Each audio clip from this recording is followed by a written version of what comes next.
Hello? Can everybody hear me? I hope you can. Hi, everyone. Welcome to the stream. We're just going to wait a little bit while everyone is coming into the chat. Welcome. Make yourselves at home, please. How are we all doing? So, this is my first live stream in like a year ish. And so I've set up the chat on that side there, which is exciting. Oh, yes, if you send emojis, they'll fly around the room for a bit. You can do that if you want. I might turn that off later. But yeah, hello everyone. Welcome, welcome, welcome. You want to see a cool little feature that I can do with this? Look at this. Bang. Oh, I can make your questions pop up right over there. That's fun, right?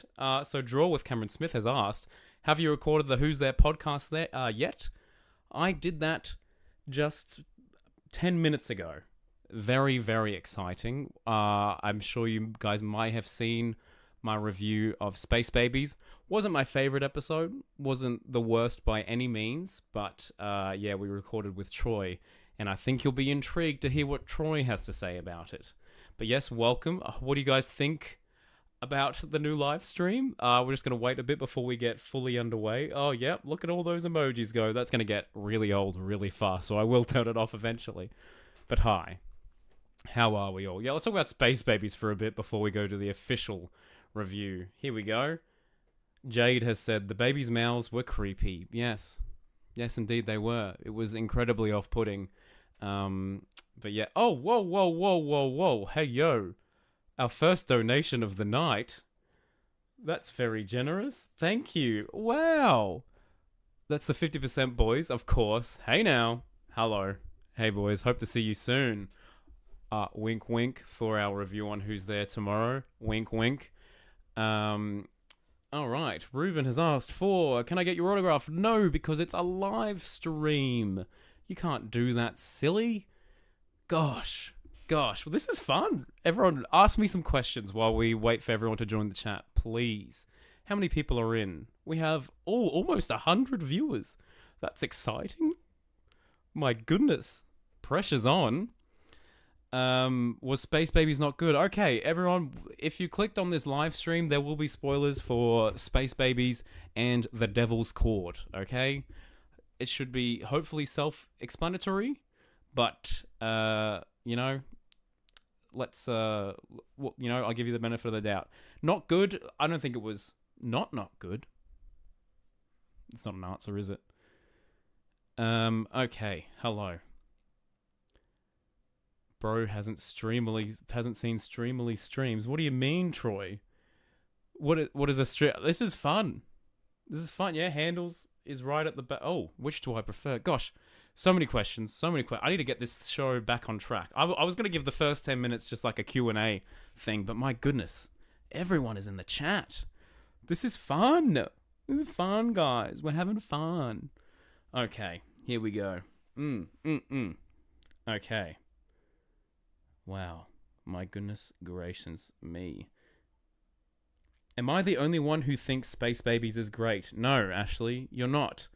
I wouldn't say it's great, but as Troy and I discussed in our podcast that will be coming out tomorrow morning, there are plenty of people that called in that absolutely loved that episode. So you're not alone in that. Keep breaking the fourth wall is very tiring now, though. It did happen a few times in the Devil's Chord. We'll get into it very soon. We'll get into this. Oh. You need a mod for your live streams, Crispy. You are too big. Do you want to be one? I need to figure out who's responsible first. I don't trust the 50% boys. I do. Yeah, wow. Wow. It's quite an honor having everyone in the chat right now. Gosh, I'm so nervous. I'm very nervous.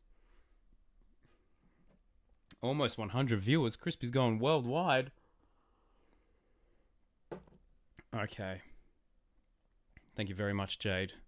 Thank you very, very much, Jade. No, 50% boys. I love you. And you know it.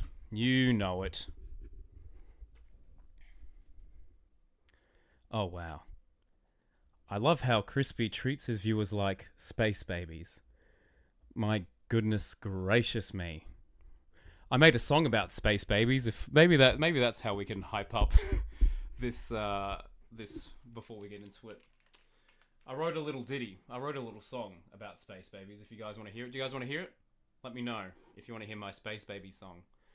It's pretty fun. It's pretty simple, but it's a good one.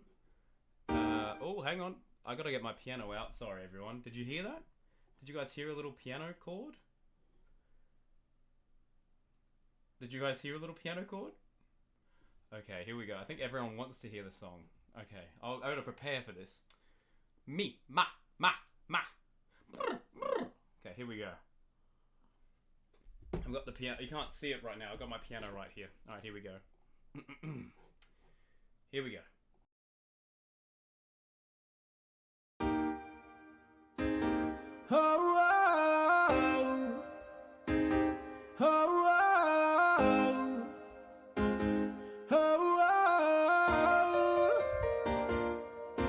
Hey, Doctor Who's back? Sit on your chair. It's season 1 now. I know you're scared, but Russell's writing a fun story tonight. It's like watching Doctor Who for the first time. I'm watching space babies, babies, babies. Oh, space babies, babies, babies. No, space babies, babies, babies. Oh, I'm watching space babies tonight.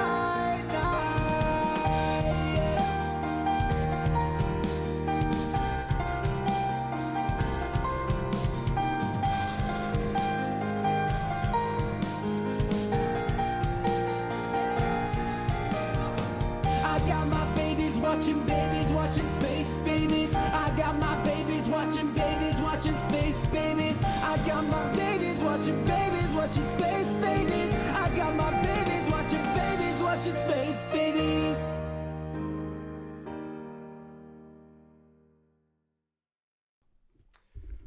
So I hope you enjoyed that.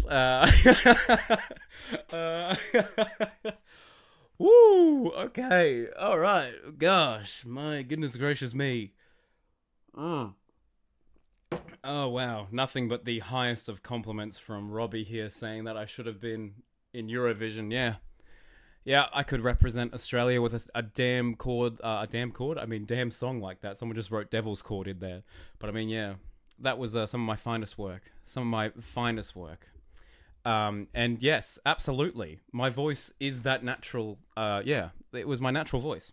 No, nothing boosted there. Nothing, no pitch correction. It was pure. It was from here. Okay, come on. We've had enough of this nonsense now. I think it's time that we finally went away. I love how the microphone went away so you could sing the song. Yes, yeah, absolutely. I had to, gosh, you guys are cheeky. You guys are very, very cheeky. Okay, come on. I really appreciate all of the lovely comments. It's quite nice. All right, come on now, guys. Let's get into it, shall we? Hello, everyone, and welcome back to the channel. If you're new here, my name is Crispy, and we talk about Doctor Who every week. Not every week, but I like to think it's every week. And today is a very, very special day because this is my first ever live streamed review of an episode. I recently just reviewed the Season 1, Episode 1, not Series 14, but Season 1. You guys can go off about that in the comments if you want. Space Babies, and it wasn't my favourite episode, but I did quite enjoy The Devil's Chord, and we shall get into it right now. But before we do, please leave your short thoughts in the live chat right now. I'd love to see what you guys think, because the only person I've talked to about The Devil's Chord is my podcast co-host, Troy. And actually, no, we haven't even reviewed that yet. We briefly mentioned it to each other, but I don't know his full thoughts. I really don't. I really, really don't. So, ladies and gentlemen, and everyone in between, may I present to you my finest artwork. You ready for this? Look at that. Look at that. Oh, hang on. There we go. Hello. This is The Devil's Chord. We're reviewing it today, and I'm excited about it. It is episode 2 of season 1, written by the one, the only Russell T Davies. Here we go. Here we go. Should I find a synopsis of it? Does everyone know what it's about? I can look that up. I can look that up very easily. The Devil's Chord synopsis. Here we go. I don't know if you guys can see that, but Maestro is a god. And gods like her... I'll change this in case there's anything. There we go. Maestro is a god. And gods like her terrify the Doctor. Because I don't think that's the right synopsis. This is just a review. This is going well, I think. Is everyone having a good time? Everyone having a good time? Yeah. Yeah. Why? Surely... Oh my gosh. I'll just find it on IMDb. Everyone brace yourselves. This is my first live stream back, okay? My goodness, take it easy on me. Like Adele. Okay, here we go. Oh, it's very short. Here we go. The Doctor and Ruby meet the Beatles, but discover that an all-powerful maestro is changing history. London becomes a battleground with the future of humanity at stake. My goodness gracious me. Here we go. Back to reality. Whoa, there goes gravity. I mean, Mavity. So, the episode begins not with these two, but with a very, very powerful scene with Maestro and the guy that plays the Devil's Chord. I think the Devil's Chord is an actual thing. Like, I thought it was a Doctor Who-y thing. I'm pretty sure the Devil's Chord is an actual thing. So I like that they grounded it somewhat in reality there. And look, well, okay, I'll skip around, but let's just talk about Jinx Monsoon. Because that was one of the most captivating, like, villain performances I have seen in Doctor Who for a while. When Jinx got cast, and they're quite a famous and popular drag queen, I was like, oh, this is going to be camp, this is going to be fun, but I did not expect the sheer intensity, and there were some line deliveries where it was like sheer rage, and it kind of reminded me of Pennywise. Is that a weird thing to say? I was genuinely terrified. This is a proper Doctor Who villain, but I think they are a million times more fun than Pennywise. With the whole being a god of music is such a powerful concept, and Russell is very much playing with the gods right now, and I very much appreciate what he's doing right now. So if anyone has any questions or wants me to elaborate more on Jinx Monsoon and their performance, please let me know in the chat now, please. We have a full review here from Mr. Scarlo. They said, The Devil's Chord, 8 out of 10. Better characterization for 15, and Ruby than episode 1. Great idea, but a bit messy. Jinx was great fun. Episode was a lot of fun. Mr. Scarlo, please elaborate as to what you thought was messy, because I think you and I might be on the same page there, but I'll bring that up later. The god of music is evil? Maybe. I mean, look, from their perspective, they might not think that they're doing anything wrong. I think their motivation was to get rid of all music in the world because they enjoyed the sound of the emptiness, the blankness of there being no music, which I find funny because they're quite good at music and singing and everything else. So is being the child of the Toymaker literal or metaphorical? Is this confirmed? Did they say... I've only watched the episode the once, I must admit. And for everyone hopping on this stream right now thinking they're going to get a really in-depth, like Mr. TARDIS level production on this live stream, you're kidding yourselves. You're absolutely kidding yourselves. But was it confirmed that the Toymaker is the dad? How I Met Your Father of Jinx Monsoon? What? What? I'm not sure. I'm not really sure. But I'm enjoying the fact that Russell is bringing the gods into Doctor Who. I think that's a really fun choice. And for Series 1, it's an interesting choice for Series 1. But I think a lot of people will kind of get on board with the more supernatural ideas, potentially. I don't think it will stray too far away from sci-fi. Let's hope not. But yeah. Here we go. They referred to the Toymaker as Maestro. Look, I've seen it once, Sarah. I've seen it once. My goodness, I'm losing all sense of credibility right at the first frame. You live by the church on Ruby Road. Okay, this is getting out of hand. Let's go back. One thing I absolutely adored about this episode, not only the fact that we have this dynamic duo that I'm slowly learning to love. I have some concerns about Ruby, which I'll get into later. But I am very, very much enjoying the dynamic between these two. I enjoy how the story started up with Ruby simply asking, hey, I've always wanted to meet the Beatles. And the Doctor being like, yeah, that's absolutely brilliant.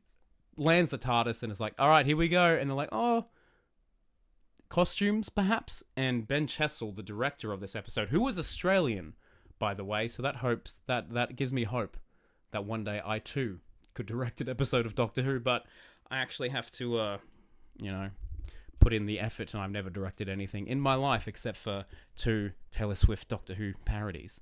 But there is a fantastic shot done by Ben Chessel where it's in the TARDIS and it starts on the lower deck, and then it pans up to the top, and then out come Ruby and the 15th Doctor in this getup that you currently see on screen. And it's all one take, and it's incredibly well done. It was probably one of my favorite bits of directing I've seen of this new era of Doctor Who, as in the Disney Plus era of Doctor Who. So I'm very, very happy with that. But now, everyone in the chat, I am very, very, very curious as to your thoughts on this little ditty that Shooty Gatwa says. He brings up Susan, which I find interesting, and Carol Ann Ford was at the premiere of the 60th specials, or maybe, I think it was the 60th specials. So do you think, theory time, I need a sting for like theory time, some music, woo. Do you think Susan's coming back? Is my question to you lot right now. How do I see the chat? I'm very new to this live stream thing, and I'm nervous, all right? I'm nervous. Here we go. Josh has said, oh, no, that's not Josh. Here we go. She's so coming back. Well, she's, oh my gosh, this chat moves so quick. There we go. She's definitely coming back in the finale. Yep. Susan will 100% return. 100%. Yeah, I think she is. Probs. There's too many Susans? Yeah. Okay, we can talk about this interesting lady in a second, but because I think her real name is Susan Twist, and I think a lot of people are getting confused that the twist is that Susan's coming back. There are too many Susans. I agree with that, Blazing Ninja. 100%. 100%. Oh, we've got some theories going on. Maybe Susan is Ruby's mum. What's all that about? What's all that about? Did she marry a human? Okay, well, that kind of lends itself... Oh, it's the same person saying that. I see. Ooh. Is Ruby part-time Lord? Gosh, very good. Maybe I should rename this like a discussion rather than review. I should have had some more coherent thoughts, but we're just having fun. Having a good time. Yeah. Okay, let's go back. Let's get back on track. I think there is a huge potential for Susan to come back. I must admit that in the 60th, I was a little bit disappointed that Susan didn't appear because Carol Ann Ford is still alive and kicking and looking like fantastic. And I think that there was a massive missed opportunity that they didn't appear in the 60th anniversary. But if they were saving it for season 1 of Doctor Who, that would be fantastic. Or maybe they're saving it for season 2, because I feel like season 1, they might be trying to play it a bit more safe, maybe not have too many connections to classic Doctor Who. The only connections I've really seen to New Who was a lot of Chibnall stuff, and I feel like that's because Russell said in an interview recently that he's doing a lot of that because to the casual viewer, this was merely, 8 episodes ago or whatever that, the whole Timeless Child and Flux and everything happened. So I feel like Russell has a kind of duty of care to address those kinds of things, much like Moffat did at the start of Series 5, where, he was with Amy being like, oh, you don't know who the Daleks are. Interesting. So I think the chance of Susan coming back is quite high. Will it be in season 1? Let me know your thoughts in the comments below. Do you think it's going to be... not the comments below, the live stream. I'm so used to saying comments below. It's weird having a chat right there. It's weird. It's very strange to me. Very, very strange to me. Here we go. My headcanon is that the first Doctor and Susan persuaded John and Paul to come back and play the piano to defeat Maestro. We could talk about that at the end, but I like that theory. The Beatles were funny this episode. They were like, I knew they weren't going to be a very big part of it. I had a hunch. I'm surprised how much they used them in the marketing material, I must be honest. Here they are. Let's have a look at the boys. There they are. Uncanny, isn't it? Uncanny. Look at them. Gosh. I don't. Where's the fourth one? I think they're hidden. Yeah, look. I wasn't expecting the Beatles to be part of the resolution. To be perfectly frank, I kind of imagined my plot theories going into this was that the Beatles were going to get trapped in their own instruments by Maestro, and that the whole plot of this movie, the whole plot of the episode, was just going to be the plot of the movie Yesterday, where the Beatles music doesn't exist, and we see how that affects the world. But maybe Russell watched that and was like, I can do one better. How about all of music goes away? Let's do that. Let's do that. That's a great theory. I don't know if you're talking to me or someone in the chat. The dog song. Oh, I need to bring up the dog song. Everyone says that the dog song was bad. It wasn't the best, but you know what? I think the Beatles could have got away with releasing that. Absolutely. They went through some experimental phases in their music. But the reaction from both Shooty and Millie was incredibly well done. Was incredibly well done, that episode. Okay, let's go back to these two. Dynamic duo. I'm falling in love with 15. Very much so. Very, very much so. This will quickly become one of my favorite Doctors. I'm enjoying the confidence that the Doctor has, and I think that was the whole point of the Bi-Generation, that the Doctor kind of got a bit more pep in their step. And I liked how self-aware they were when they realized that Maestro was one of these gods. And the Doctor was like, look, last time, it was insane. It was properly insane, and it killed me. It split me in two. And he was nervous. Like sensational acting from Shooty there. And this scene on top of the rooftop was beautiful. Murray Gold had a field day. We can talk about Murray Gold as well, because, spoiler alert, he's in this episode. But Murray Gold had like an absolute field day. I think what Ruby played on the top was Ruby's theme. I think that was Ruby's theme that was released. It was kind of like this waltzy thing. And one thing I absolutely adored about this episode was the fact that they took some time to slow down, because my goodness, Space Babies was like bop, bop, bop, which you can kind of expect from an episode called Space Babies. But the Devil's Chord, right, like the first scene doesn't have any music, and then it brings in, you know, Jinx Monsoon playing the piano of the Doctor Who theme. Mwah, chef's kiss, absolutely. But this episode actually took some time to slow down and kind of be like, oh my gosh, we're at Abbey Road. Oh my gosh, this is so cool. Ooh, something's off. And then we had this scene, I think, goes for 1 or 2 minutes.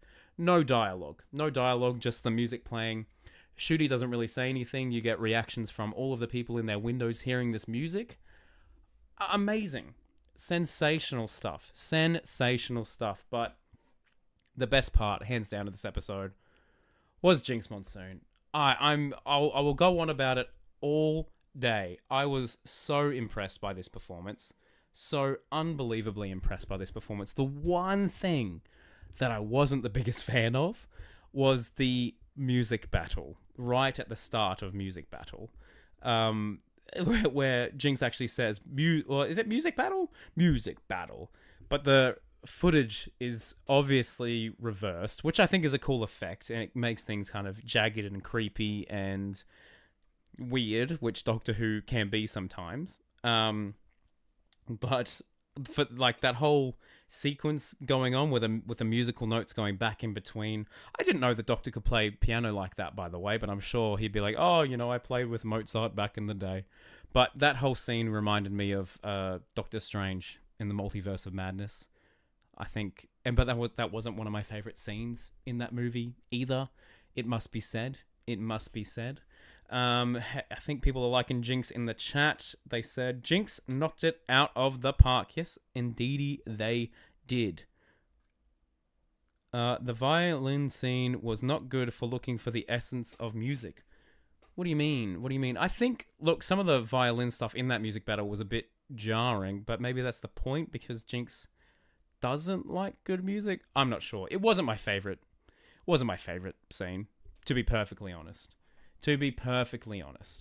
But the rest of it was really, really fun, and the resolution with the Beatles coming back, I thought was kind of the weaker point of the episode. It didn't feel earned almost. They did set it up with the initial scene with the Doctor chatting and Ruby chatting to the various I can't remember who's who, especially not by the looks of them, I'll be honest, which is not their fault at all. They did a fine job. But it didn't feel earned as such. And speaking of things that didn't really feel earned, was the big dance break at the end. And I'd be very, very curious to see what you guys thought about the big old dance break, because I think it was so cool. And we knew it was coming this episode. This whole, like, Devil's Chord and Space Babies were really heavily advertised, but I feel like they kind of pushed the Devil's Chord more with the promotional stuff. Like, a lot of the posters had Shooty in this suit. And a lot of the trailers showed off from this very end scene where there's a twist at the end. But there wasn't really an actual twist in the end, was there? Was it the fact that that little boy was still alive, the twist? Or was it just like Russell being like, you know what, I can kind of do whatever I want now. Let's just add a musical outro. So here we go. Sarah has said, cheesy, but in a good way. Dance scene was cool, but a bit jarring at first, not gonna lie. I love the dance. Very good. I don't like how random and sudden it was at first, but as a scene, I do really like it. It was directed really well, and I must say that Ben Chessel did a fantastic job this episode. I'm not quite sure who directed Space Babies, and I thought the direction in that episode was fine, but in this one, I feel like the direction stood out. There were moments where I was like, that's a fantastic bit of direction. I mentioned it at the start with the costume change shot. Chef's kiss.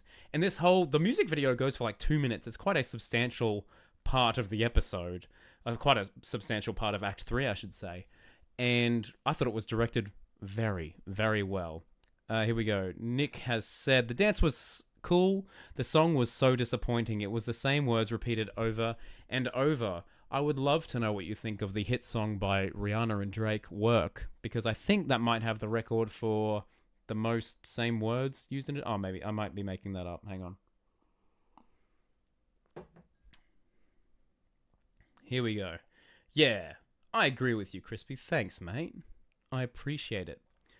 Oh, hot take here from PSP Animations. The Goblin song was great. The Twist song sucked. It felt really forced when it could have easily been a part of the story. It wasn't even a good song. Look, the song hasn't stayed with me. I feel like they maybe Russell was like, all right, we're going to be on Disney Plus. Let's have a look at the biggest shows on Disney Plus. What's this? Oh, that's WandaVision. And then he skipped to episode 5 and saw that the song, it was Agatha all along. So I reckon that, Susan Twist is going to have a song of her own, perhaps. Susan Twist, this won't be as good as the Space Baby song, but Susan Twist could be like, yep. Susan Twist in the house. It was me all along. My name is Susan Twist, and I guess you'll never miss. You saw me in every episode, and you know how this whole thing goes. My name's Susan Twist. I am that chick. La da da da da. I am that chick. My name's Susan Twist. I'm Susan Twist. It's a risk putting me in every episode, but it's gonna pay off, hopefully. It's gonna pay off, hopefully. It's gonna pay off. You will see. It's me, Susan Twist. That'll do. All right. Come on. We've had our fun. We've had our fun with songs. Okay. Crispy got bars. Thank you. We are making it up as we go. I hope you guys are having fun. The chat's been very, very nice tonight, and I appreciate that. I don't think that anything that had anything to do with Agatha. It just had to be a musical because this was a musical episode. Was it a musical episode? I was expecting a few more songs. I know there's a really, really good scene where what happened? Oh, Ruby and the Doctor are kind of looking at the destruction of London, and then all of a sudden it's a dark background and Jinx comes out with this piano, and there is a little bit of a song going back and forth, which is fun, and there was a bit of a music battle, but I wouldn't say this is a straight up musical. There wasn't a bit where they rock up and they see the Beatles and Ruby's like, oh, wow, I love the Beatles, and then just breaks out into song be like, Beatles are the best, I've wanted to see you since I was born in 2004. 2004. I thought I was a young Doctor Who fan. Not anymore. Not anymore. I'm an old man. I'm ancient. Oh, my goodness gracious me. Did everyone spot her in Space Babies? All right, if we're talking about Susan Twist, we may as well talk about Susan Twist. Okay? My goodness gracious me. I did not clock that she was in Space Babies until I saw it later online. And I think there is a hot chance that Susan Twist will be in every single episode. Every single one. I'm not quite sure about next week, to be honest, because it seems like a fairly self-contained episode. It feels like a self-contained episode. I'm not too sure. You need a Susan Twist music video now, of course. It's a music-themed episode, not a musical episode, really. That's how I would put it. Like, this episode is about music. It's about celebrating music. It's about celebrating what the world is like with music. And I thought that was a much better sentiment than in Space Babies. I think Space Babies did have a good underlying message. It was subtle, which I can appreciate the subtlety of it, I suppose. But it was quite on the flip side. The entire episode was kind of bombastic. This episode, I thought had a really solid message about music, about being human, about enjoying, about what music brings to Earth, basically.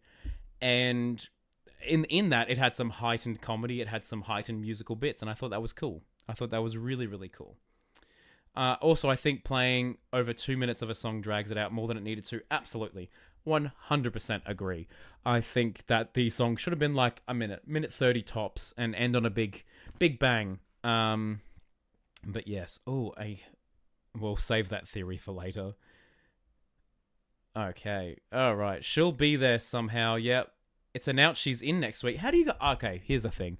I don't want to know spoilers, by the way. If everyone in the chat knows stuff about leaks, I think they've been pretty good with the leaks this series, but I must admit, with the 60th, I don't think I was surprised once. I knew everything. I knew that Mel was going to be back. I knew about Bi-Generation well before it was going to happen. I knew about the Star Beast. We knew about Rose being the daughter of Donna. I knew so much before the Star Beast aired in November of last year, and it made me disappointed. With this series, I know not much at all, and I'm glad that the first two episodes were Space Babies and the Devil's Chord, because those two they've been really pushing in the marketing and everything. For the rest of the series, I've got no idea, and I'm very, very excited by that. I'm very, very excited by that. So please keep the chat spoiler free, and we'll see what we can do. I hated how far spread the 60th leaks were. Yeah. It was insane. Bi-Generation is not a real word. It's a made-up word. And that word was something that was in my vocabulary before I saw the giggle. And it annoyed me. Crispy is now a poet. Oh, don't you know it? Are the Space Babies timeless children? Absolutely not. Absolutely not. I hope Boom Boom Boom by Venga Boys plays next week. Oh, as in like in the episode or in these reviews, because one thing I can make sure, if you guys enjoy the musical interludes in these live streams, I can make some stuff. This is like my first proper attempt at a live stream with the chat going. So if you want, you can make some suggestions as to what is needed for these live streams. Maybe a script, or maybe these ramblings you enjoy. I think it's more of a fun live experience watching this. If you're watching this in the future, I apologize. It's probably way less fun. Okay. You have just said yes. You know what we should do? My beautiful, beautiful chat. I say that we should... Oh. Have a look Uh, boom. Next week's episode. Boom. It should be good fun. Don't worry, the stream's not ending. Oh, actually, before we do that, let's just say Devil's Chord, great time. Loved it. My rating, if I had to give it a rating, ooh. Everyone, do your ratings and I'll come back to you in a second. A rating. Gosh, that's tough. That is tough. So 30 years of no music made them burst into song. Look, if you didn't have music for 30 years, you didn't have your Spotify premium for 30 years, and then finally it was given back to you, I too might burst out into song and a choreographed dance that none of my friends learnt, but we all know it somehow. Maybe. Okay, here we go. Here's the ratings. We're going to be quick fire. 7 out of 10. 1 out of 10. Oh my gosh, very harsh. Why? Why 1 out of 10? 8. 8 out of 10. 8 out of 10. 8.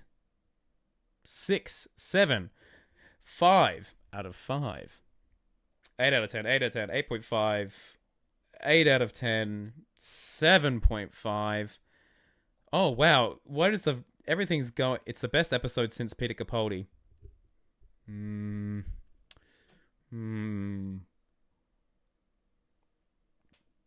Let's think about that. Let's think about that for a second. I'm going to say no, but I respect your opinion. And that's something we need to do, everyone. Respect everyone's opinion. You're allowed to not like this episode. 9 out of 10. 8 out of 10. 9 out of 10. Really looking forward to Boom. 9 out of 10. 7.3 out of 10. Where were the Beatles? They were talking to Susan and the First Doctor, apparently. They were some good fun. Some good fun. Okay, wow. Oh my gosh. There are so many people in this chat. I think I will give The Devil's Chord a 8 out of 10. I really had a good time with this episode. It put a smile on my face. They were able to make me laugh. They were able to make me care. And I really enjoyed the sentiment about music. Because music's somewhat important to me, if you couldn't tell by that beautiful rendition of Justin Bieber's Baby earlier in this stream. I like that message, and I'm surprised they haven't done something more with music in the past. Maybe they have. I don't think they have done much with music. I think music is an interesting concept to explore in Doctor Who, and I'm glad it was done this way. With such an iconic villain, I think that Jinx will be remembered for ages. What a fun presence. It's almost so much fun that it makes you feel like it would have been out of place in the Chibnall era? In the Chibnall area.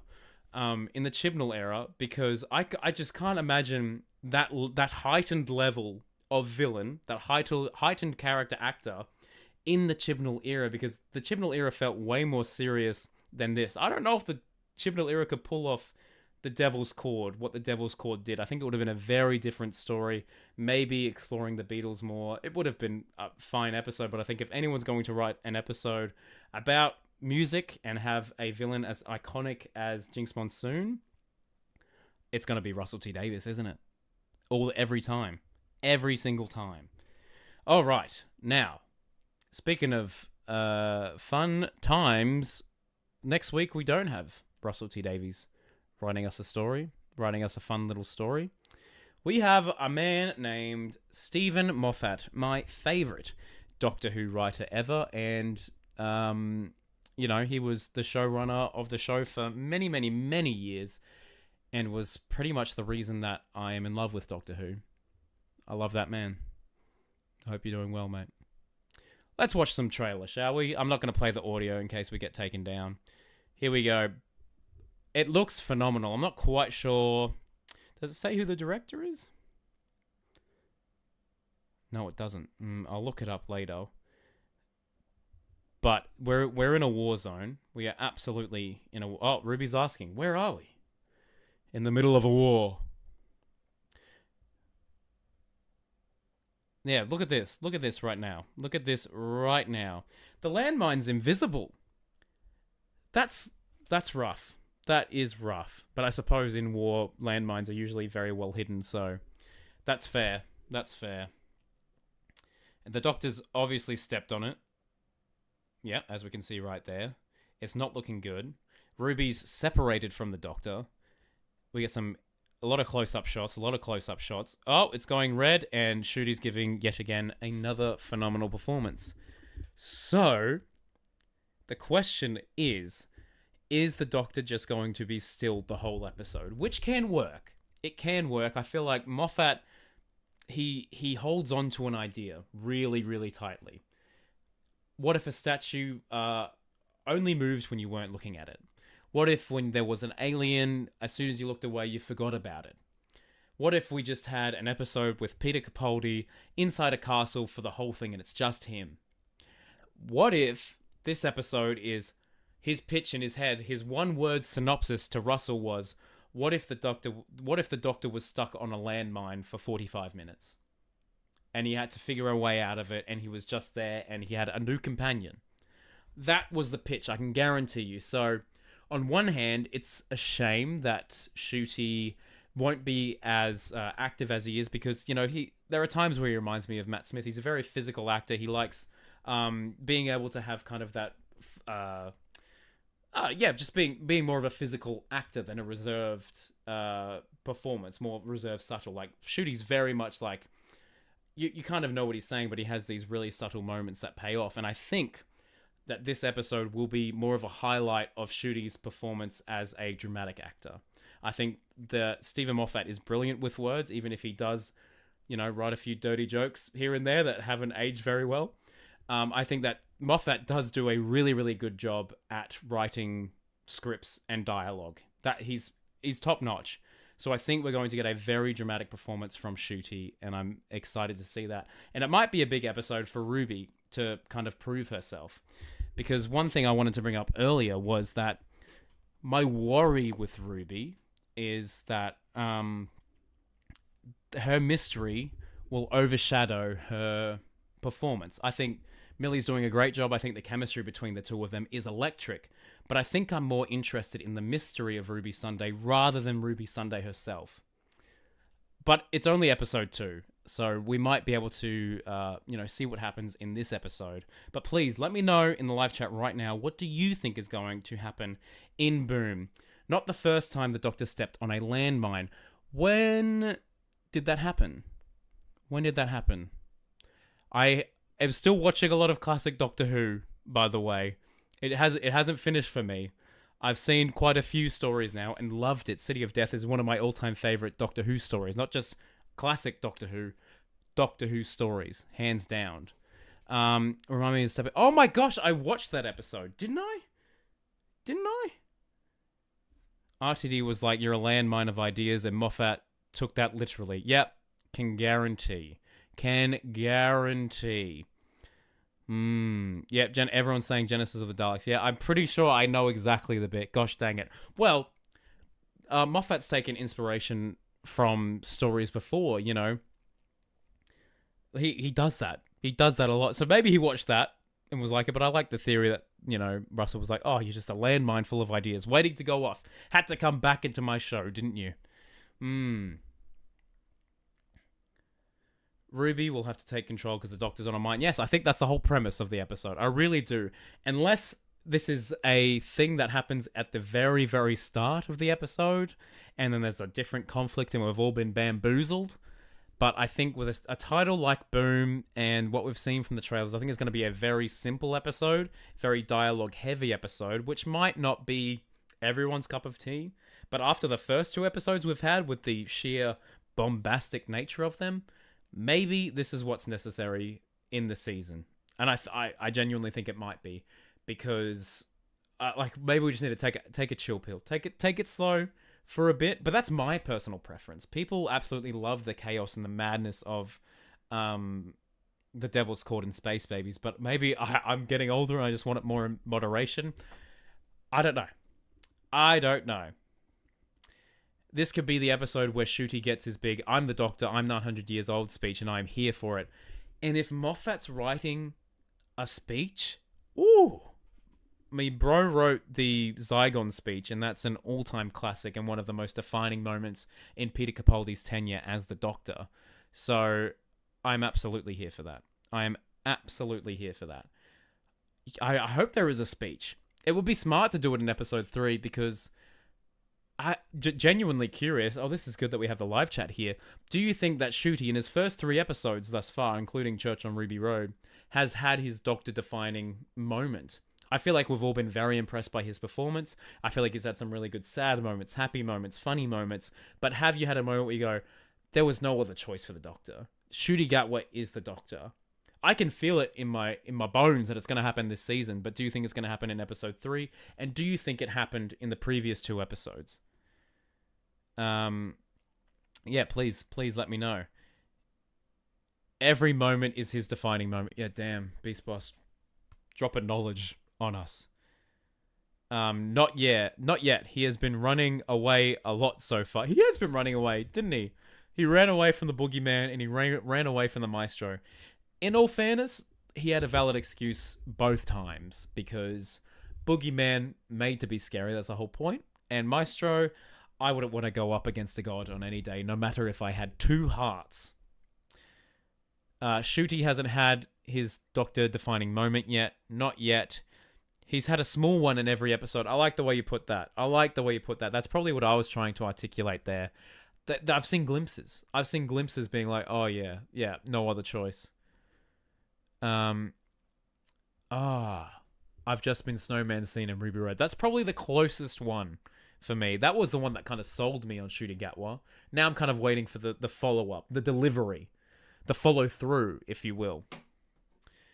My prediction is that the Doctor will die.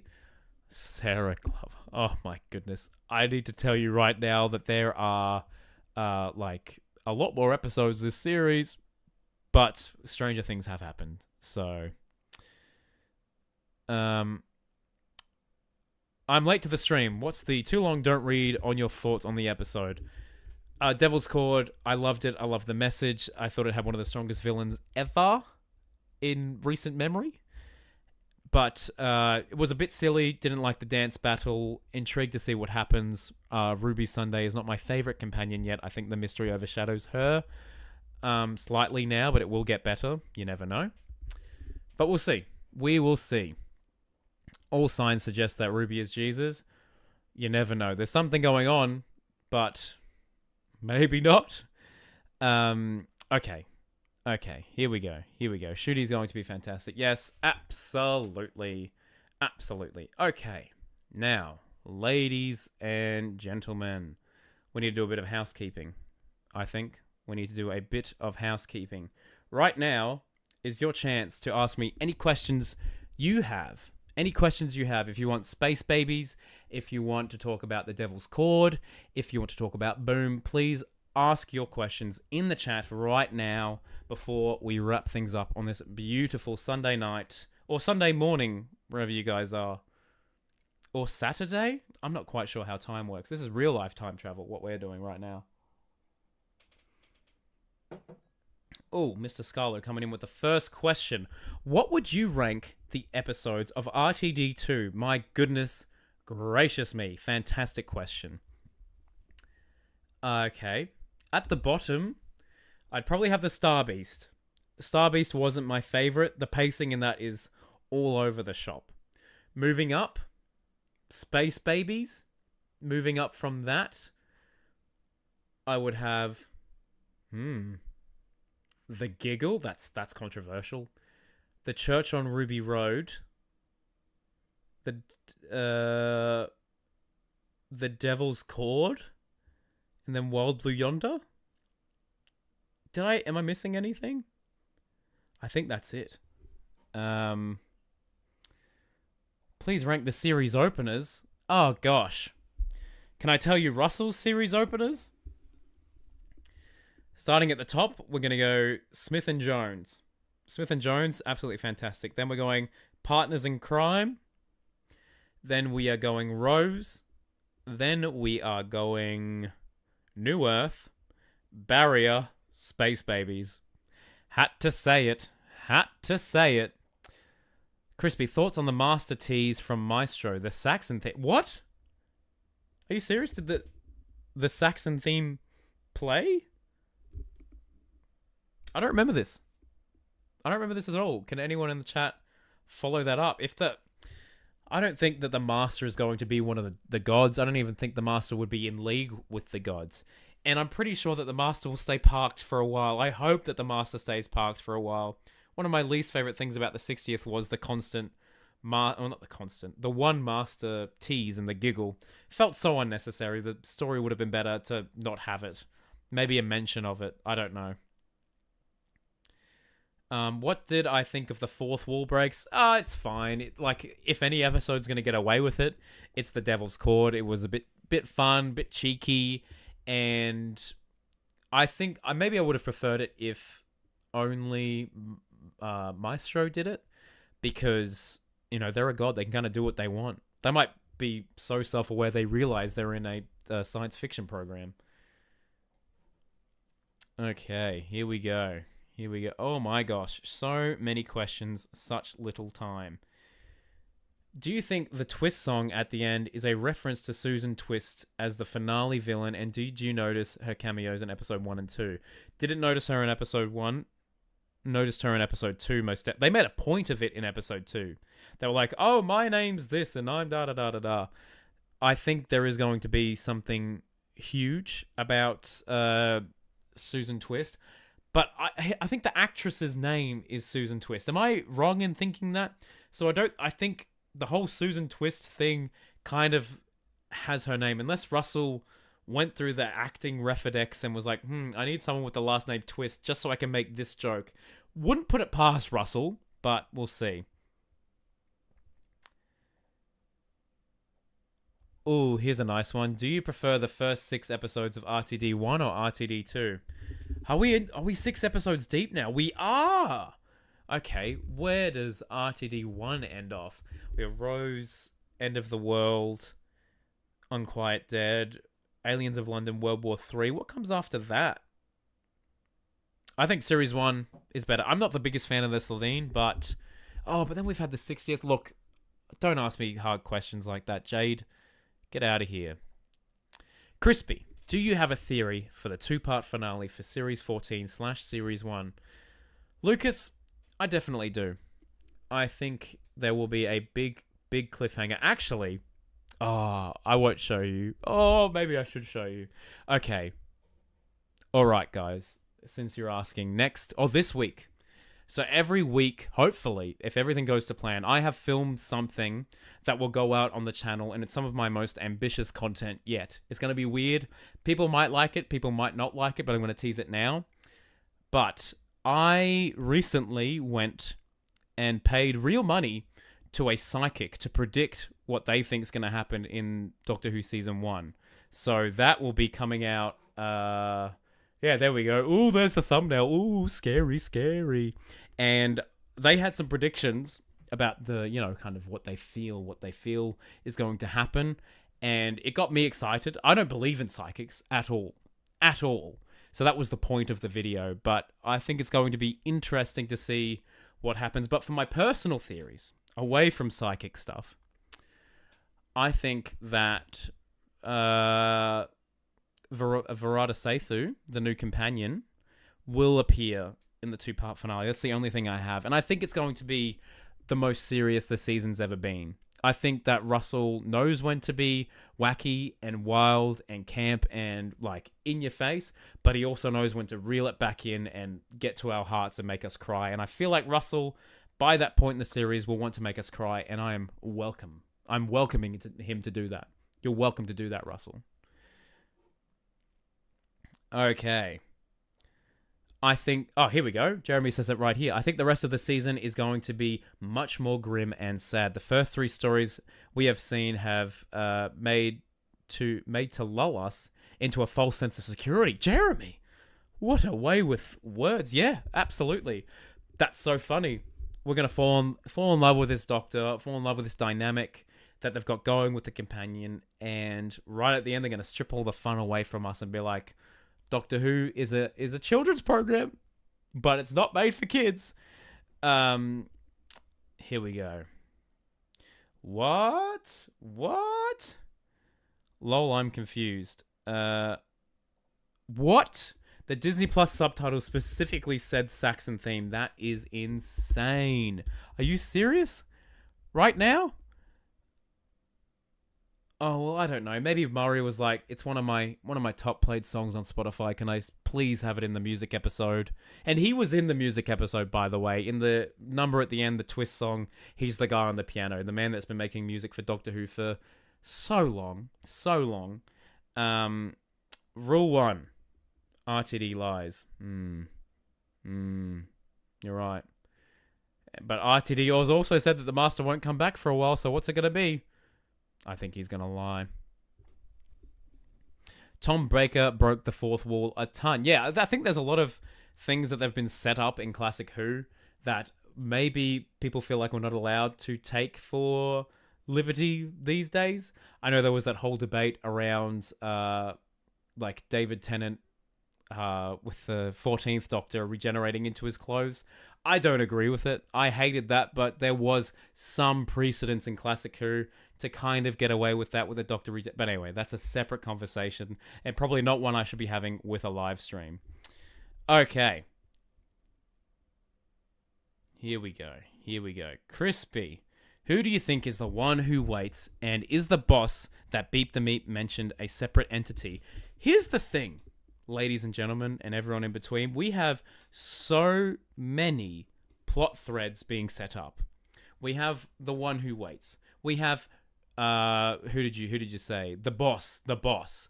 We have who is Ruby's mother. We have sure, the master thing, but not the master. I don't know. There's a lot going on this season. Like, quite a bit. It might Susan Twist and Mrs. Flood. What's up with Mrs. Flood? This could all, like, maybe the boss is Mrs. Flood and the one who waits is Susan Twist. Or a theory that I had just before this stream, and I can't believe I didn't bring up. Let me go back to this. Someone I know that's been waiting for quite some time for the Doctor is Susan. So what's up with that? I would like to know. I would very, very much like to know. That's a funny question. I don't know if I should answer that. I'd marry all of them. What do you want about? Crispy, what microphone is that? Well, this is the Rode Mini NT USB. It's pretty cool. It is pretty cool. All right, any final questions? Actually, while you're here, I should mention that if you want to see some more good, fun Doctor Who review stuff, I do have a podcast channel called Who's There, a Doctor Who podcast that I do with my best mate from overseas, Troy, my boy, and it's a lot of fun. And we just before this we finished doing our Space Babies review. So if you want to go and check that out, I will send the link in the chat right now. There you go. I hope you guys got that. But yeah, it's a lot of fun. And I think you guys should do that. I'll read out some more questions and then we'll end with some fun, shall we? Disney crashed when I was checking the Saxon theme. Oh, well, that's annoying, isn't it? The one who waits is Cherry Sunday for her cup of tea. You couldn't be more right, but I think she did get a cup of tea at the end of Space Babies. I was kind of hoping that was going to be a bit throughout the whole of the series, and then in the finale, the opening shot is just Cherry Sunday with her tea, so that we get some sense of finality before Russell decides to, crush our hearts. I like how they didn't explicitly say that Susan has died, only suggest that, but it's probably because of the rights, meaning they can't officially kill her off. Is there a rights issue with the character of Susan? I don't know this. I don't know this at all. Okay. Which episode of this series are you most excited for now? I have a soft spot for Dot and Bubble because we don't know much about it. But, I mean, I can't lie. Next week, with Mr. Moffat coming back, I'm going to be like a kid at Christmas. I missed his writing. I missed his style. I missed him writing Doctor Who, him being involved in Doctor Who. And I hope that this script is one that he's had in his head for the past, how long? 6, 7, 7 years since he left, and he was like, "Oh, if I ever go back to Doctor Who one day, I would love to do that because I feel like the man looks at something, like a statue in a graveyard, and is like, that's an episode of Doctor Who right there, and it ends up being one of the best things ever." So I hope that he's had this little nugget of an idea that he's been wanting to bring to life for ages, for ages.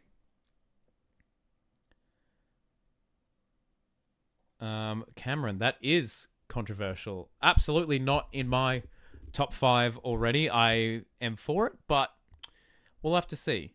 We have to see. Okay. Oh, yes. People have missed Moffat's writing. Fantastic. Okay. Ladies and gentlemen, thank you very, very much for being here today. But before I leave you, I have a little treat. You guys seem to have enjoyed the Space Baby song I did, and I thought it might be appropriate if we, had another song to sing while we're here. If I have it, do I have the song? I might not have the song. Let me go and find the song, and I'll be right with you. I mean, I can play it live. Don't even worry about that. I can play it live. I'm just preparing. Yes. Yes. How's everyone going? I'm just waiting for my piano to turn on. Yep. Okay, here we go. Ladies and gentlemen, let's take it out. One thing that I was surprised by with this episode was the severe lack of Beatles songs. So I thought, maybe we could have a Beatles song right now, if you wanted.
See you next week for Boom.